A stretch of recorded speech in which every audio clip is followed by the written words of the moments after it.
There's no question about Michigan being on the forefront of change. I mean, certainly we are thought leaders. It was Henry Ford that thought about mass production of cars and making them affordable for the mass traveling public.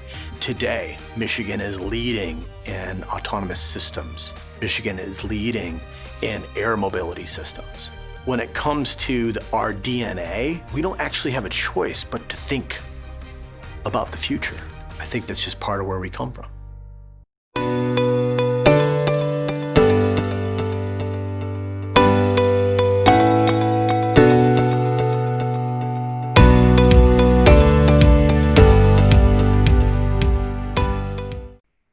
Good morning, and thank you for joining us in the Impact of U.S. Trade Policy on Auto session at CAR MBS 2020.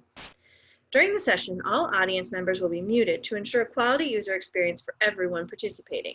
Please submit your questions by using the Q&A function. If you have any other questions regarding the virtual MBS experience, please feel free to ask those questions at the information desk in the virtual lobby. Please also take a moment to visit the virtual exhibits in the exhibit hall. And if you would like to earn CEU or PDH credits for participating in CAR MBS, please visit our MBS page on our website at www.cargroup.org to access the registration link for CEUs and PDHs.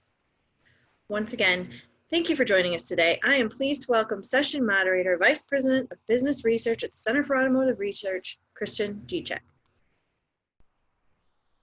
So that's me. I'm Kristen Gicek, Vice President of the Center for Automotive Research, and I'm happy to welcome you to our kickoff session here on what's trade doing with the auto industry. And I can't remember a time when U.S. trade policy was so active and so uncertain, and nor the consequences so impactful for the U.S. auto industry. From this administration's day one withdrawal from the TransPacific Partnership through a myriad of Section 232, 301 actions impacting most of our trading partners, an updated Korean Free Trade Agreement, the new USMCA, pending trade talks with China, Japan, the EU, the UK, and even Kenya. There's undoubtedly much ground to cover today in our session about how U.S. trade policies impact the auto industry's production, supply chain, and investment strategies. I have three really great speakers for us today. We're going to start with Jennifer Safavian. She's the president and CEO of Autos Drive America, and if you've never heard of that, she's going to tell you what that is right now. So I'll hand it over to Jennifer, please. Great. Good. Thank you, Kristen, so much, and good morning to everyone. As Kristen just said, my name is Jennifer Safavian, and I am the president and CEO of Autos Drive America. And I did want to take just a moment to explain who we are. We are a new trade association that represents the U.S. operations of international automakers. And our mission is to promote and advance policies that grow and strengthen the U.S. auto industry. We are focused on policies that promote trade and investment. And I have just a couple of slides that I wanted to show, to kind of go through some of this with you. Right here, this slide just shows some of our inaugural members as part of the association. Just real quickly, a little bit more about international automakers. As you can see from this, they are heavily invested in the United States. As of 2019, they've invested more than $92 billion. They support nearly 2.5 million American jobs. 60% of those are in manufacturing. They build almost half of the cars and trucks that are made in the U.S. And last year, we exported over 832,000 American-made vehicles. But since this is a panel focused on trade, I thought I would spend the rest of my time, my opening comments, focus on some of the trade issues that impact us and that we're mostly focused on these days. And of course, I'll start with USMCA, which, as everyone knows, entered into force last month on July 1st. It is critical, obviously, for the auto industry that we have an integrated North American supply chain for this all to work. It is important that this agreement does actually work significantly. And, my members are working with the administration closely on implementation and compliance as we all get used to this new agreement. I will say quickly that the COVID-19 pandemic obviously presented additional challenges for my members. As for the auto industry, production was shut down in order to protect its workforce, and of course, it's just getting back up. Ramping back up to production. And, that happened at a time that this agreement was entering into force.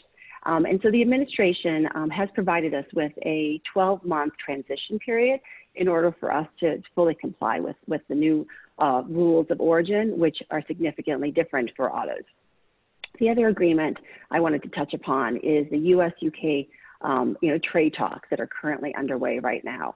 This agreement is important to obviously increase market access and, duty-free trade. These talks are ongoing. There's actually another discussion this week between the parties.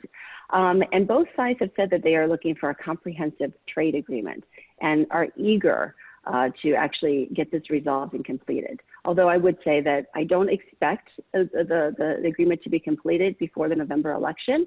That's probably just a little too of an ambitious timeline for that to happen. And we are waiting to see, so far they have not gotten to anything with regard to autos. So we're watching these discussions, these talks very closely. Another thing I wanted to touch upon are, the recent threats by President Trump to reimpose Section 232 tariffs on Canadian aluminum. He believes that there has been a recent surge of these products into the country and has threatened to reimpose these tariffs. We oppose these tariffs as well as all tariffs, as they are just an additional tax that are placed on goods. Our goal really is to keep the U.S. as competitive a platform as possible, and tariffs really work against us in that regard. The other thing I'll touch upon briefly is the Automotive 232 tariffs, the threat.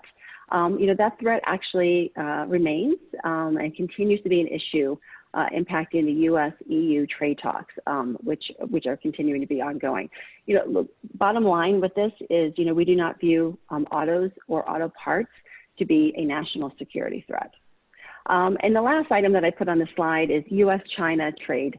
And that is, obviously a very complicated situation. And, there are, of course, legitimate concerns and issues raised with regard to China, but the trade war that has ensued and the tariffs and the retaliation that has come from it have really caused a lot of collateral damage. So the U.S., relationship with China will continue to be something that we watch very closely. And regardless of who wins the White House in the next election, this will obviously continue to be an issue that faces the next president. So with that, let me turn it back over to you, Kristen. I know we'll have an opportunity to talk about all of those in more detail throughout the panel, but thank you. Absolutely. Thank you, Jennifer. I'd like to next introduce Nicole Bivens-Collinson. Nicole and I met, we've been on a couple of panels together ourselves. She's in international trade and government relations at Sandler, Travis & Rosenberg, a consultancy that works with firms who are trying to comply with trade rules and ever-changing trade rules, and helps guide them through that process. So Nicole, for your opening remarks. Great. Thanks, Kristen. And thank you to CAR for inviting me. And I really appreciate, I feel very honored to be on this panel with some great speakers and some really good and knowledgeable individuals in the industry, and particularly on trade and what's happening on trade as it impacts all industries, but most significantly, how it impacts the automotive industry. So I appreciate the opportunity. One of the things from some of Jennifer's comments, I want to try to drill down a little bit more. So we've kind of got a picture of what the overall impact is. And then the question becomes, how is that impacting me? And how is that going to impact me as a supplier or as a manufacturer? And this is what, one of the things that we do is, I'm at Sandler, Travis & Rosenberg. It's an international trade law firm. I'm not an attorney, I just play one on video, but I'm an international trade specialist and consultant. I head our government relations practice in the Washington, D.C. office. And I'm coming to you live from my bedroom in Arlington, Virginia, while in the midst of a hurricane storm. So just so you guys know, there's a lot going on, not only in trade, but I think just around the world. One of the things that we found is a lot of our clients in the automotive industry and who are parts makers or who are function in the aftermarket parts industry is dealing with all of the transition. Jennifer laid out all of the different things that are happening right now, and those are impacting all of you in some way, shape, or form. More importantly, it's impacting the automobile makers themselves, the OEMs. And one of the things that we found is that they're trying to especially focus on compliance with the USMCA. This has a deadline of August the 31st, as you know, for some of their plans. They have to give a detailed report to the US government saying, we can't immediately transition from the NAFTA to the USMCA. So we're going to give you our alternative staging regime. And in that, we're going to identify certain automobiles, certain component parts, core parts, complementary parts, principal parts, et cetera, that we may need some additional time to comply. One of the issues that I've encountered with some of my clients is that they, as the automotive manufacturer, are the ones who are moving the vehicles back and forth across the borders. They are the ones who are responsible for making the claims with US Customs. They are the ones who may be responsible for paying any duties if it is determined that they have not met those rules of origin. So if you feel like you're getting a lot of pressure from them to give them information and give it to them as quickly as possible, you're right, because they're the ones who are going to suffer the consequences. So there is, for example, one of my clients has reached out to all of its suppliers asking for information, certifications, verifications, informations on the non-originating value of materials. Only 30% of them have returned information. They have a deadline of August the 31st. So for them and their purposes to meet the compliance requirements to qualify their goods, they need to rely on all of the automobile suppliers. So it's very important. And I also think that there were some misunderstandings as to what the expectations were. So if you are getting, like I say, pressure from your the OEMs, it's justified, because if they don't put the information into their alternative staging regime, the ASR, then they have to come back to the US government and they can modify it. But in modifying it, they have to provide an incredible amount of information, an incredible amount of detail. And that's sort of, for lack of a better way of expressing it, opening the kimono a little too wide. And also it is incredibly difficult and just a lot of labor that these companies will have to undertake. So there is a need for support from all of the parts and part suppliers to give the information. And there's a growing need for participating openly with these companies as they're trying to comply, because as Jennifer said, the US government has recognized, hey, everything that's going on with the COVID, shutting down production and manufacturing, we know it's been more difficult to get that information from your suppliers. You may have sent out a request, hey, can you qualify or give me your non-originating materials list? And they've been shut down for 2 months. So there is a need for additional time. However, that is what we call an informed compliance mechanism, where they'll give as long as you're trying to meet the rules of origin, you're demonstrating the effort to meet it on the actual entry, you're not going to have an issue. However, that doesn't protect you from a year from now, 2 years from now, whenever customs comes knocking at the door, taking an audit, looking at what's done, you're going to have to show that you were able to comply. So again, because the duty implications hit these guys, that's why you may feel a lot of pressure to try to do something. And as I said, the other thing is looking at what's happening vis-a-vis some of the sanctions that are going in place. The US government right now, sort of expanding on what Jennifer said with respect to our trade war that's going on with China, it's expanding and growing. There was an announcement on Friday afternoon that a certain entity, which is called the XPCC, or the Xinjiang Production Corporation in China, is on a specially designated nationals list. That's sort of like the absolute worst list that anyone can get on. It's controlled by the Treasury Department, and it means that if you have anything, any part, any transaction that may have benefited this entity, the XPCC, in China, you have to cease by September 30th sourcing from it. So some of you may be using some component parts that are or were produced in a facility that the XPCC may own 50% or more. If that's the case, you can no longer have those in your supply chain after September the 30th. So you have to unwind everything between July 31st and September the 30th.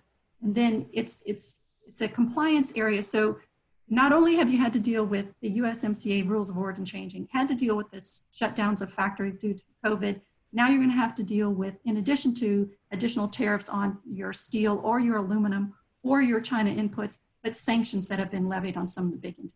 So with that, I will stop. I was trying to drill it down just into what individual companies are experiencing, and I'll turn it back to you.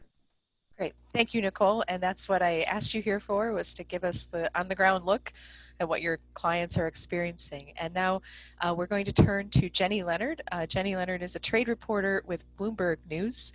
She's broken a lot of really big stories on trade and how, all these different spinning plates that we have right now. And she's going to give us a view of what it looks like from covering the trade front and how it might impact autos. So go ahead, Jenny.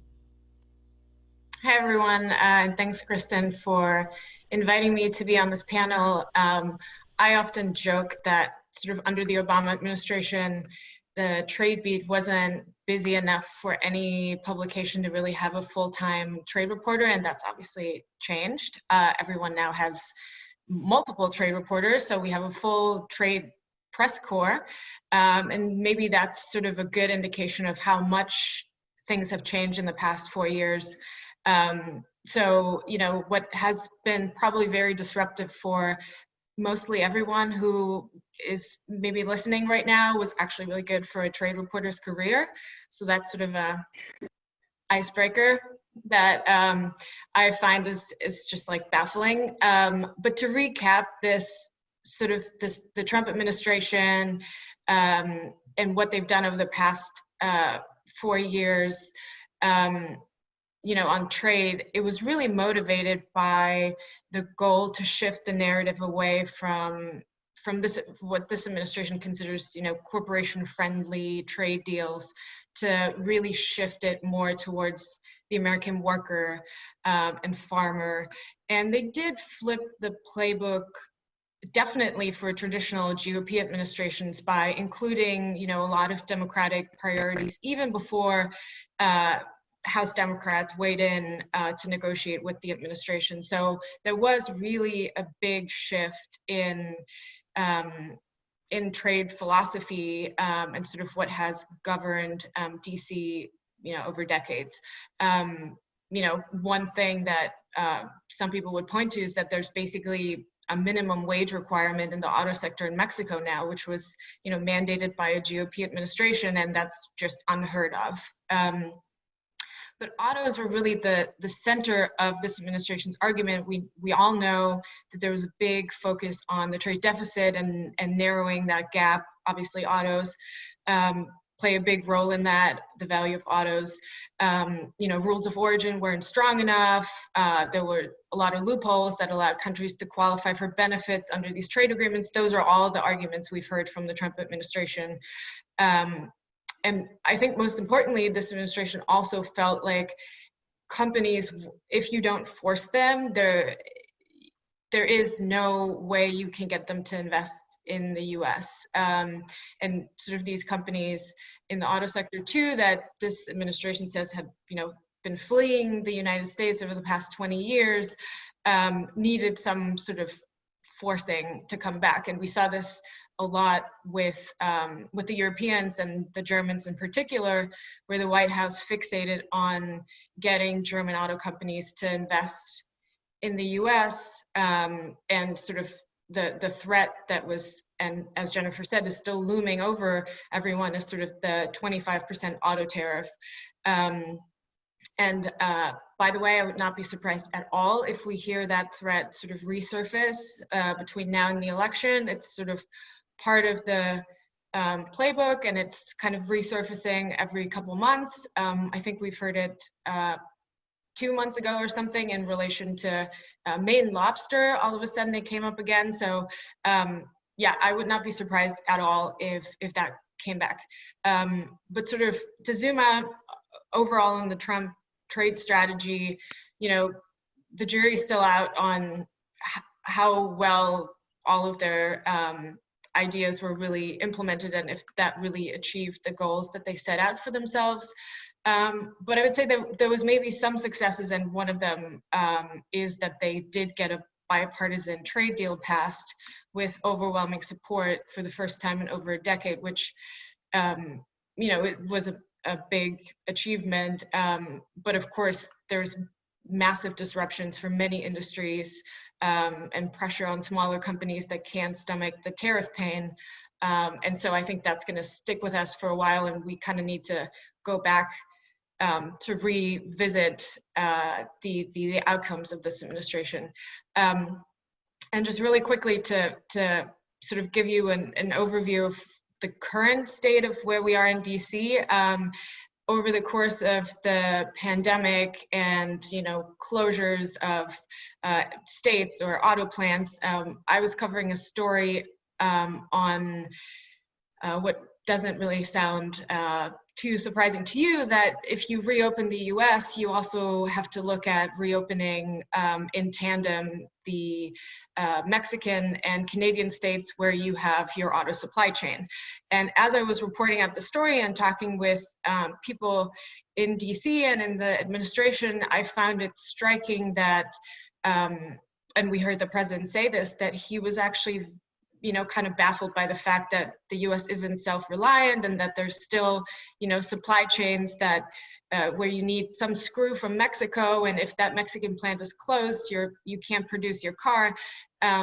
So even 4 years, into this administration and learning what they've learned, there was still this sort of big belief in the myth that you can bring all supply chains back home, that the policies that they've put in place actually did force those supply chains to come back, and that even as there was a doubling down on the trade relationship with Canada and Mexico through the USMCA that just passed, there was this sort of disbelief that we can't at all have any reliance on any other country, and why is the supply chain still stretched out over the whole continent.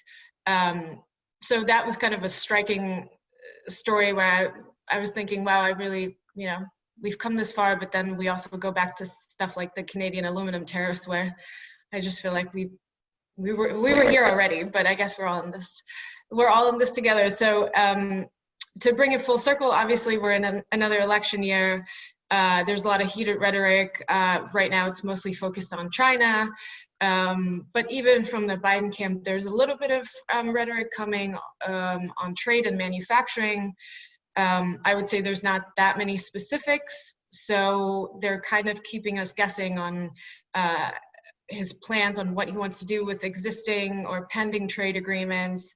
But all that's to say that I don't think, next year, the next 4 years will be boring. I think we moved past the phase of trade being a slow beat. So yeah, I think we're going to have to pick up the pieces, maybe reshuffle the board a little bit, but I think we will all be busy for the foreseeable future, and I look forward to this conversation. I think we could all do with a little less excitement in this area. I mean, we started off with a day one withdrawal from TPP, and we had border adjustment tax, and we've gone through all of these fits and starts and machinations and threats that we thought were buried that come back to life, zombie threats. It's just been a heck of a ride. So I'm glad that you'll still have a job for the next 4 years, Jenny, regardless of who wins the presidency.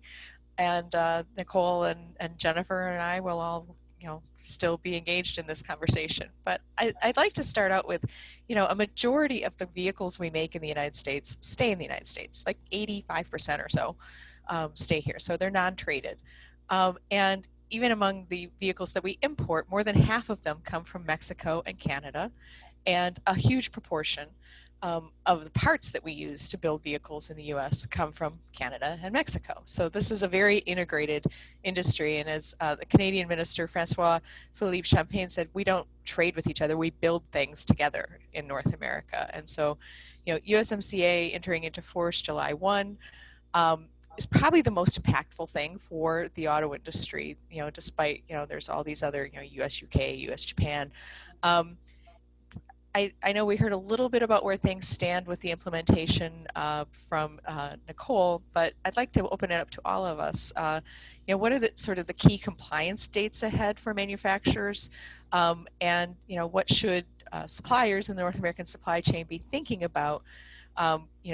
Especially since many of them are not on the hook for the compliance. What should they be looking at? And we'll start with Jennifer, I think. Sure. So, I think as we touched upon, I think in our opening comments, this USMCA, was a complete rewrite of the rules for autos. And full implementation of these new rules is going to take some time. And my members are currently working with the administration on all of that.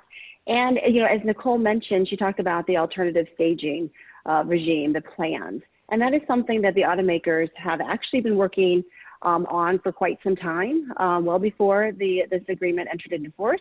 And it's something that they continue to work on. So, the first drafts of their alternative staging plans were actually due by July 1st. And, they have been waiting to hear back from USTR on whether there are any deficiencies in these plans. And they were supposed to hear back from them actually just last Friday. So, a lot of this definitely continues and is not completed yet. And then they have until the end of August, so August 31st, to actually submit like their final plans, which include any fixes to deficiencies that USTR may have outlined for them. And then they're still waiting to hear back from USTR. USTR is about 120 days from then, so approximately till the end of October, to actually determine whether or not to grant these requested plans. So there are still, a lot of things that are still moving that automakers are still waiting to hear back from on the administration as to how to move forward. So there's no question that, this is still a work in progress. And that is why, I think it was important that the administration did provide, this 12-month reconciliation time period for automakers to actually comply with all of these significant changes. Yeah, the thing I'd like to add to that is that during this period of time, as Jennifer mentioned, there's this 12-month, what we call informed compliance versus actually enforced compliance. And the difference on that is that if you don't exactly meet what you're supposed to, but you are on the path there and you're trying to, you kind of get a pass. Again, the only concern is when it comes about later. And again, just like Jennifer mentioned, they have to submit something, and I mentioned earlier, by August 31st on these alternative sourcing regimes or staging regimes. And then there's 120 days for customs to consider it. So during that time period, what you have to think about as a company, and you're the importer, you're kind of on the hook for anything that comes across the border during that time, right?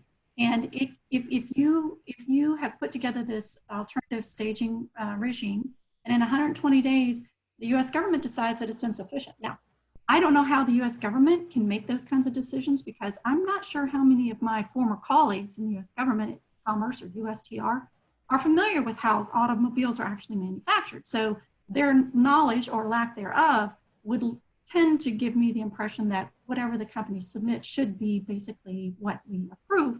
But you never know what they're going to do. And in this administration, it's not clear how they're going to do that or what tax they're going to take. It's one of those things that actually concerns me as to whether or not there is the potential for possibly reviewing certain companies' ASRs in one vein and other entities, maybe that aren't US companies, in another vein. So there's concerns that I have personally as to how this administration might review those, or prejudice or biases or unknown or undetected biases, that we talk about all the time, might exist if it's a German-owned versus a US-owned company. So there's just some concerns about how this process might move forward and what it might mean. And I think the key thing for a lot of companies who might be supplying these parts is that they are able to, as a need by the end users, the automotive companies, is helping them to meet their rules of origin as soon as possible by seeing if you can move your product into compliance as soon as possible. And that's going to give you a competitive edge over your competitors as well. You know, one of the big questions I have about alternative staging is, this is an extension of most of the rules are 3-year phase in. This would give an additional 2 years to phase in. Automakers and suppliers have had a couple of years of transparency into just where USMCA was going too. So, going back maybe 2 years from now, 2 years ago, we had some idea that it was going to be labor value and steel and aluminum tariff. We knew all the pieces. We didn't know, the actual compliance. But, in exchange for getting an extra 2 years, you do have to provide a whole heck of a lot of intimate information about your company and plans. And I don't know about you, but my plans in January for August this year were very, very different than what happened. And the plans of any automaker for the next 5 years could be disrupted quite dramatically by economic conditions, by trade conditions, by the continued pandemic. Lots of things can throw off an investment plan or a supply chain alteration. So what kind of flexibility do we think there is? Once automakers have submitted these alternative staging plans and they get approved by Nicole's former coworkers, and then we're 3 years in, and there's COVID 2022 or 2023. What kind of flexibility is there in the plan, and how might that impact suppliers? So I'll take a shot at that one. Right now, there's not flexibility built into the plan. I mean, it's you submit your plan, you're supposed to follow the plan, and if you can't meet it, the implications are duties are going to apply. Your goods just aren't going to get the treatment under the USMCA. The problem is that those costs, even though some of the tariffs may be 2.6%, some are as high as 25%, you are going to have to pay those tariffs, and that cost is huge because as you rightly pointed out, and you and Jennifer both, the volume of trade and automobiles that are crossing the borders is tremendous, and it's the impact of those small or large duties could really devastate our automotive manufacturing industry. So there, but 3 years from now, when maybe there is another pandemic, maybe there is an agreement among the parties. There is the flexibility within the FTA itself to amend rules of origin. So that does exist. It's just the parties have to get together. They have to make agreements. So, there is a mechanism. It's very cumbersome. It's not rapid. It's not going to be a quick response. But I think if we're in a situation where there are other extenuating circumstances and the three parties are all in agreement and everyone has experienced it like we are now, there might be some flexibility. I think it's something that we have to kind of wait and see. Well, and I'd like to point out here too that even under NAFTA, which is no longer, almost 100% of vehicles qualified for the duty-free treatment within North America, but only about 80% of parts did. There, almost 1 in 5 parts value dollar that came to the United States, particularly from Mexico, was not claiming the NAFTA preference for whatever reason. So, we could see, I'm looking forward to what the data looks like next year about how many, how much volume of trade to the U.S. is claiming the preference and how much is not. Because we're not using you're not using NAFTA now for some parts. Jenny, did you want to weigh in on this discussion? The only thing I would add from, speaking with sources about this on a, much zoomed out kind of view is, we are, as I said, in an election year. No one's really focused on policy anymore. And the big problem that we've seen with USTR is that the building is actually pretty empty these days. Lighthizer has lost a lot of his sort of inner circle that came in with him at the beginning of the administration, and the deputy that was in charge of negotiating with the Congress, sort of the last fixes on the USMCA, is moving on to a post in the State Department, and then obviously the two officials that have helped write the rules, the career officials, are also not there anymore. So my question to sources was really, who does the industry go to right now to ask all of these specific questions? And that I've heard that over and over again as one source of anxiety, and the fact that USTR has kind of continued on as business as usual, sort of, even through COVID, and that, you know, basically the Congress had to almost force them to give some tariff exemptions for COVID-related goods that are coming in from China that we obviously need right now. So those two things, you know, who's the personnel, who is my point of contact right now in this big, you know, crisis and a time of uncertainty, and what does COVID do to this, are the two things that I keep hearing, and those seem to be the two things that you guys are also really worried about, or your members.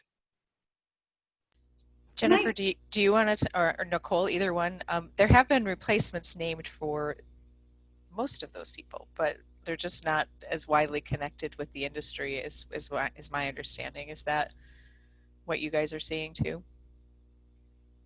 Yeah, you know, I would say for the career staff, I mean, certainly I think for my members, they spent, you know, a lot of time working with the career staff to work through these rules of origin, and it almost feels like perhaps they were, you know, told one thing, and then when the rules came out, it looked a little bit different. And so there's no question, you know, having to build new relationships and spend time with new career staff and making sure that they understand the auto industry, you know, it does take some time. And it has added, I think, you know, some complications or some frustration. But you know, thankfully, you know, USTR and these new staff, you know, they are available. They are answering questions.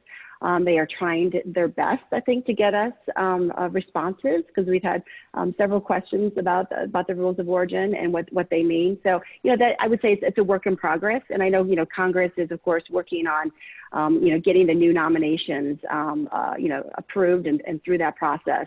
I think as quickly as possible, so that, you know, the Ambassador Lighthizer will have a deputy in place who can also help out with this. So I want to make sure we have a reminder to the audience, if you have questions for our panelists about USMCA or any trade area, please put those in the chat. We are looking for your questions as well.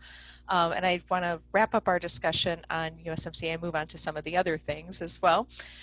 You know, the big move, as Jenny said, was, you know, in all of the trade policies is to try to get more manufacturing to come back to the United States. And we have another session here at MBS looking at that reshoring trend and what's going on with relocating manufacturing supply chains to the US. But, you know, the USMCA is more broadly encompassing of all automotive content, not just the things that were on the tracing list, some of which aren't even in cars anymore. Are there any opportunities, as any of you see it, to bring manufacturing back to North America, and does USMCA really play a role in that?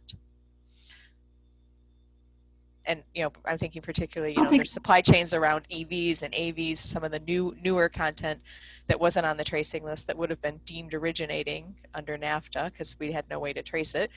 So how can, you know, is manufacturing going to come back under this agreement? Is manufacturing going to come back? I think to some extent it is. I would say with respect, especially to the electric vehicles, that is one area where I kind of feel like there is product developers in a company who have never had limitations, or who haven't had as the limitations that they have in place under the USMCA in trying to develop new technology. As new designs come in place, you have a group that's over here in the production and development, research and development area that's putting something together. They're going to then employ whatever mechanics or sources or suppliers they can to bring that technology to fruition. They have had probably a systematic preference to finding whatever might be the cheapest or most, you know, reasonable price for the end unit, where now they may have to look internally. And I feel like there has to be almost a level of getting from the actual R&D and the producers and developers involved into understanding the rules of origin all the way up to the very top, so that when you are bringing something new online, you are looking to US sources or to NAFTA source or USMCA sources so that you can put those into your vehicle and you're not going to disqualify it. Because what I have seen, at least with some clients, is that they're developing this new technology. It's being developed maybe in Japan, or maybe it's being developed in Germany, or maybe it's being developed in China. And that technology, when you bring it back and put it in, could disqualify the entire vehicle. So I think we're going to see some shifting, but I also think it's going to require a shift in thinking and a top-down pressure into, from the very development stages up, understanding what the rules of origin are and how you can use and secure and procure those inputs. You know, one of the questions I have about EVs in particular is that, you know, the main EV market in North America is the US. And, you know, for the pure EVs, the battery electrics that are made in US plants, they're either sold in the United States or they're exported to non-North American sources or destinations. There's a small amount that go to Canada, and that might tick up when Canada is moving to create greater incentives for having low carbon transportation. But right now, the main market is the US. If you build it in the US, you sell it in the US, USMCA is not really relevant. So it's only for those vehicles that are traded, so those that are made in Canada or Mexico for sale here, or anything that we might sell in large quantity to the other partners. So that does anyone else want to weigh in on the bringing manufacturing back and on how USMCA might enable that? So I would just say I think that was certainly the goal of the administration, right? And with the rewrite of NAFTA and USMCA, you know, and I think, for automakers, I think that is something that they are working on and they have wanted to do. I mean, certainly, as I mentioned earlier, you know, my members have invested a lot, you know, in the United States and will continue to do so. But I think overall, you know, we'll see. I think time will tell because, you know, it's the North America region, right? So whether you know, it's more manufacturing in the U.S. or whether it brings more to Mexico or Canada, you know, I think only time will tell. And that's something I think that, you know, all the automakers are and suppliers are, you know, evaluating right now. We do have a question for you, Jennifer, from the audience. Do you share Nicole's concern that the administration may treat alternative staging regime plans with any kind of prejudice or bias, that there may be differential treatment under the current administration for these plans? So, you know, yeah, it's interesting. I thought it was interesting Nicole mentioned that. And, you know, it's something that, you know, I certainly hope is not the case. You know, we, like I said, you know, my members have spent quite some time, you know, not just in the last couple of months, but this has been going on, you know, for well over a year or so, working with the administration to try to come up with these plans. You know, USMCA is critically important to the auto industry, and you know, they want to make sure that it's successful. So, you know, I certainly hope that is not what ends up happening with these plans. The members are spending a lot of time. My members are spending a lot of time putting these plans together and working with USTR on getting them the information that they need. So I do hope that they you know, look at them fully and not have any bias when it comes to whether or not to approve aspects of it. So I do want to make sure we talk about some of the other trade things. Let's open up the 232 can. So we've seen 232 aluminum tariffs re-emerge and a potential threat on Canadian aluminum imports. You know, how is it even possible to move forward with that with USMCA in force? And you know, the fall in metals prices that's being used to justify this may just be reflecting reduced demand caused by this severe COVID recession. So, and then, you know, with 232 with Europe, there were some dates that expired last fall, and that was sort of, you know, kind of put to bed. And then we got, you know, constitutional lawyers all involved about whether this was something that could come back again or not. Do they need to reopen a process for either of these 232 actions, or can they just reuse the 232 processes that were done for steel, aluminum, and autos and parts? And, you know, Jenny, I think I'll start with you on where do we stand on all the 232 fronts? Sure. So on the Canadian aluminum one, I would say we might be days away from it, hours away from it. I feel like we've all heard it's coming for the past couple weeks. It might be really coming. I think the timing at this point is not as relevant as the fact that there, I think, was a decision made that this action will be taken. I did go back and reread the US-Canadian agreement on metals.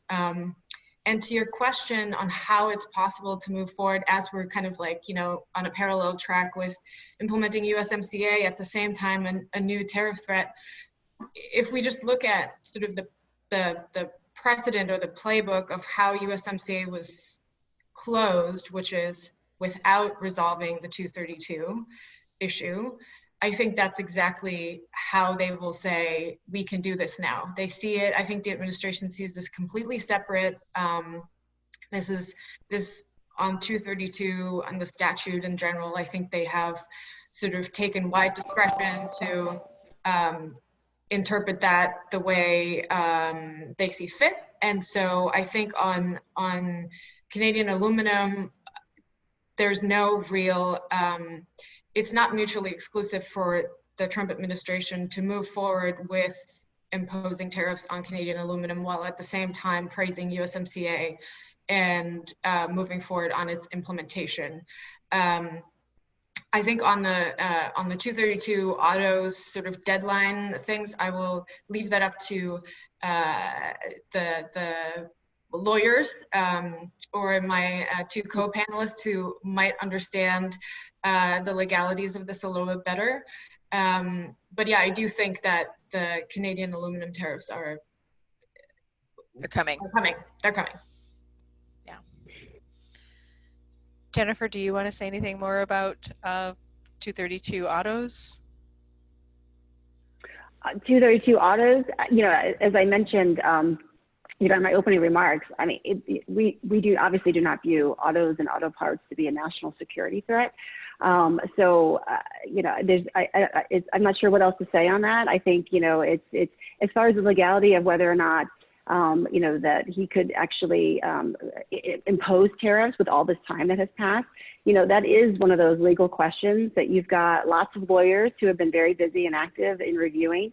And it's, I'm not sure it's all that clear because I think you could find lawyers on both sides of that argument who could argue one thing or another. Certainly the administration has argued that they believe they still have the authority to impose those tariffs, and yet there's a lot of constitutional lawyers who would argue the opposite. So I think if it were to happen, I could see, going to court over this. And no time to resolve that in the courts before the election, I think. We would be dragging it would definitely take some time. Yeah. Yes. So let's spend a little bit of time on China. The China deal that was made earlier this year, as of June, China's pacing at less than half of their commitment to buy $143 billion of U.S. exports. The administration ordered the closure of the Chinese consulate. We have the censure of the Chinese company that was mentioned earlier. We might be banning TikTok. It seems that the rhetoric with U.S.-China relations is not going in a harmonious way. Can we get a quick run on the current status with U.S.-China and how that might impact the auto industry? I can maybe start with sort of the broad U.S.-China relationship, which I think seems to be on a steady decline. We moved way past the sort of tit for tat tariff and retaliation, game. We're now, way into the human rights and sanctions, some of the stuff that Nicole mentioned. So I would actually expect it to get a lot worse before it gets better, given that we are in an election year, and I'm thinking out loud here and thinking this through with sources a little bit too, on how the status quo of having a trade agreement in place, which seems to be at this point the only source of, the only channel of communication between the two countries that isn't that heated so far. The status quo on that is almost too rosy given how heated the rhetoric is. And then, obviously you have to kind of come to the conclusion of, so what happens with the deal? If we think the relationship is deteriorating. And I think the big problem that I've had so far in talking with sources is that it's not really clear that there is an alternative to it. Before the deal was in place, before they reached an agreement on this, there was an ever-escalating sort of tit-for-tat tariff war. And at this stage, I would see us going back there because there's just no other alternative unless the Trump administration is cooking something up right now that I'm not aware of. So on that front, I don't think that's too positive, but yeah. It's really hard for me to think about, the U.S.-China relationship without also bringing in the pending national elections in November. As you all know, one of the shining, trade policy achievements of the previous administration, or close to achievements, was the TransPacific Partnership, which was put together to try to counter China's strength on the global trading front. First thing that this administration did was withdraw from that. Of course, that agreement has gone forth. Mexico and Canada being signatories to the new comprehensive progressive trade Trans-Pacific Partnership. How are elections going to change U.S. trade policy, and particularly if there is a Democratic win in November? What's the playbook when the playbook for the Obama-Biden administration was TPP? How does that change? So I think I'll start with you, Jennifer. What do you think happens if we see a change in the White House in November? Sure. I think as Jenny mentioned earlier, Vice President Biden has not put out a lot of information yet on what his trade policies may be. That I think, looking back at the Obama Biden administration, we get some sense. I would say in their Biden administration, I think first and foremost, his focus is going to be on domestic issues. More than on the trade front. I don't think he's going to be as focused and out there so much on trade first. I think it's going to be domestic issues first and foremost. I think, he will continue certainly to be strong on China, probably continue to keep most, if not all, of the current tariffs. But I think when it comes to trade agreements, I think he's going to look more for multilateral agreements, more so than bilateral, which is what the Trump administration has been more focused on. As you mentioned, the Obama administration was supportive of TPP. So, I could see maybe in time them looking more towards something like that. But again, it's not going to be an immediate issue for him to work on. It's going to take some time. I think he's going to focus on domestic issues first and foremost. Jenny, do you want to weigh in on what you think happens? Yeah, I think I agree with Jennifer that what we've heard so far from his campaign is that they want to sort of shove the trade stuff to the side, which my understanding is that was also sort of the Obama playbook, that they didn't really touch trade for a few years. Some people would say that's not really possible if you want to address all of these domestic things on labor, that you also need to kind of engage on the global stage, but that's for another conversation. When I was thinking through sort of what precedents the Trump administration has set that may or may not box in Vice President Biden and his administration if he wants to pursue new trade agreements at some point, maybe the labor value content and what they did on rules of origin might be something that we will see replicated in trade agreements, given just if we think through how big of a factor it was to get union support, to get democratic support. And if you really want to kind of keep up that playbook of passing trade agreements with overwhelming bipartisan support, you might have to just replicate that. And so that might be bad news for some of you, who find the labor value content provision very complicated or cumbersome. But I was just thinking through, that's maybe one thing that we might see just stick. And the same with, as Jennifer said, on the China stuff, I don't see a Biden administration take off these tariffs because you have to get something in return from China, and I can't see what they could give us right now that's satisfactory to a future Biden administration. And then, looking forward, next year TPA expires, which is, what the administration supposedly needs. This administration That's kind of the Trade Promotion Authority that allows them to do the fast track. Yes, sorry negotiation. for the. Yep. Yes, so that expires, and if you really go by the books and you use the Trade Promotion Authority law to negotiate trade agreements, you know, they have to negotiate a new set of priorities. And I think on that one, you know, it's going to be very busy. I think everyone's going to have weigh in, and given the precedents that we've seen with the Trump administration, this one will be interesting and important, given that a few years down the road, the Biden administration seems to be interested in pursuing trade agreements. So Nicole, I'm going to give you the last word here. What should suppliers be bracing for if there is a change in the White House? What should they be thinking about? I don't think that from a perspective of if you're in the USMCA, there's not going to be a change. I mean, you've got to go along the route, the agreement that's been negotiated, the rules of origin are in place. That's not going to change. I think with respect to China, both as Jenny and Jennifer have said, that these tariffs are not going to go away. I don't believe that the Biden administration is going to be in a position that they could possibly remove them. I think that becomes the new norm.